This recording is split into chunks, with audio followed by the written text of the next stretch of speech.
റോഡും തോടും ഒക്കെ അവിടെ നിൽക്കട്ടെ, ഇവിടെ പൊതുവിദ്യാഭ്യാസത്തിന്റെ കാര്യം പറഞ്ഞു. സാധാരണക്കാരായ ജനങ്ങൾക്ക് അറിയാത്തൊരു സംഗതിയുണ്ട്. ഞാനൊരു അധ്യാപികയായിട്ട് ഗവൺമെന്റ് സ്കൂളിൽ വർക്ക് ചെയ്തിരുന്നതാണ്, തവനൂര് പഞ്ചായത്ത് ഉൾപ്പെടെ. നമ്മുടെ പൊതുവിദ്യാലയങ്ങളില് പബ്ലിസിറ്റിക്ക് വേണ്ടിയിട്ട് സ്കൂളിൽ പല പരിപാടികളും സംഘടിപ്പിക്കുന്നുണ്ട്, നടത്തുന്നുണ്ട്. അധ്യാപകർക്ക് പഠിപ്പിക്കാൻ സമയമില്ല, സമയം കിട്ടണമില്ല. പബ്ലിസിറ്റി മാത്രം. 1ാം ക്ലാസ് മുതൽ 7ാം ക്ലാസ് വരെയുള്ള കുട്ടികളെ സെൻസസ് എടുത്താലേ, സർവേ എടുത്ത് നോക്കിയാലേ സ്വന്തം പേര് പോലും മലയാളത്തിൽ എഴുതാൻ അറിയില്ല കുട്ടികൾക്ക്. ഒന്ന് സർവേ എടുത്തിട്ട് നിങ്ങൾ നോക്കണം. എന്താണ് ഈ പറയുന്നത്? നിങ്ങൾ ഈ കേരളത്തിലെ വിദ്യാർത്ഥികൾ ആകെ അധിക്ഷേപിക്കുകയാണോ? യൂത്ത് കോൺഗ്രസ്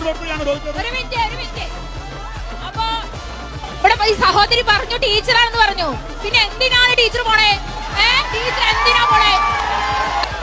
അപ്പൊ ആ ടീച്ചർ പോകേണ്ട ആവശ്യമില്ല. പിന്നെ അതിനുള്ള എല്ലാ സൗകര്യങ്ങളും സ്കൂളിലുണ്ട്.